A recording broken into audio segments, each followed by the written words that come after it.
The Concept2 is one of the most well-known rowing machines in the world. But with so many other rowing options out there and the $1,000 price tag right now on the Concept2, is it still worth buying? Let's talk about it. To really understand if the Concept2 is worth it, we need to weigh out the pros and the cons. Starting with the pros. The Concept2 is super lightweight, weighing less than 50 pounds, and it's super movable. You can wheel it around, you can break it apart into 2 parts and store it in your car. You can even just pick it up as it is and move it around. Another pro is that the Concept2 has the most similar to rowing feel.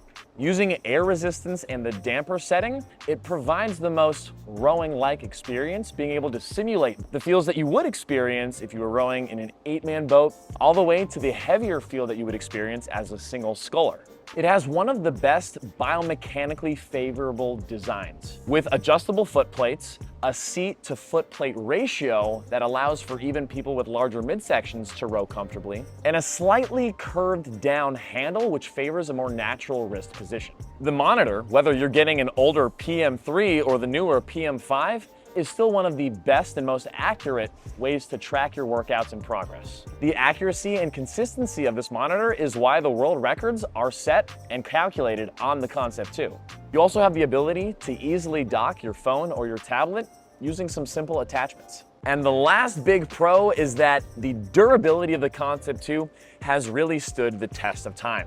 As an anecdotal experience, from rowing in college, we used rowers that were there from the early 2000s that had millions and millions and millions of meters on them, and they still worked great with very little maintenance needed. They just really nailed the construction on these to really last a lifetime as long as you're using proper form and doing some light maintenance every once in a while.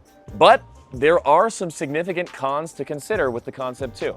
The biggest of which being that the Concept2 can be extremely noisy to the point of being ridiculous if you're really strong and doing sprints. I actually did a sound comparison video on my old channel that you can check out to see just how loud the Concept2 really is. But here's a little snippet.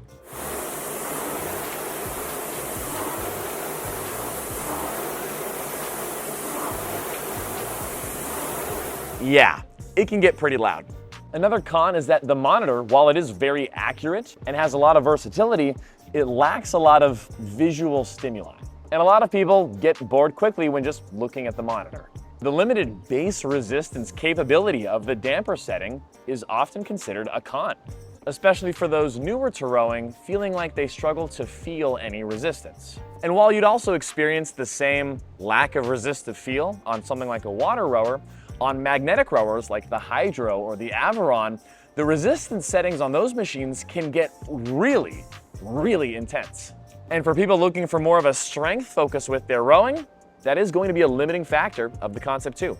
Concept2 also has a very garage gym look to it, which some consider a con if they're not gonna put their Concept2 in their garage. And the last big con is that you do have to juggle some third-party apps if you want to broaden your rowing experience outside of the monitor. Where compared to other high-end tech rowers that have the software built right into the machine, where it's all accessed on one system pretty seamlessly. So with all of that in mind, is the Concept2 still worth it? For the price tag of $1,000, the Concept2 is 100% still worth the money.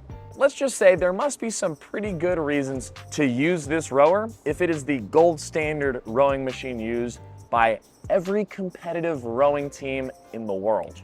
While that $1,000 price tag might seem very hefty up front, you have to remember that this machine will last you for decades and decades, which can't necessarily be said for some of the newer rowers out there, both on the high end and on the more budget-friendly side. Pro tip too, just go search Facebook Marketplace because most people buy a Concept2, use it a little, and then never use it again, and you can get it for like 70% of its original value. And because of the price to lifetime ratio, I would say that this is still like the best budget rower out there. And just so you know, I am not sponsored by Concept2. I don't get any money from them at all if you buy a rower or not. I am just trying to give an objective experience on the pros and cons of the rower to help you decide if it's still worth considering or not for you in your current situation. If you plan to make rowing a serious part of your fitness life for this next chapter in your fitness journey, the Concept2 is a good way to go. But if you have any questions about the Concept2 on any topic that I didn't cover, make sure you let me know down below. And if you own a Concept2, please share your experience on if it's been a good machine for you or not, or if you don't row on a Concept2, share your experience with your current rower. It can definitely help someone out because at the end of the day, we're all trying to find the best fit for ourselves so we can get the most bang for our buck and the most out of our own fitness journeys. But thanks so much for watching the video. Be sure to subscribe for more rowing content and be sure to check out my Just Row community with hundreds of follow-along workouts with me, free form reviews, and coaching with me as well for the most affordable rowing app on the market. But I've been Coach Austin, and I will see you in the next video.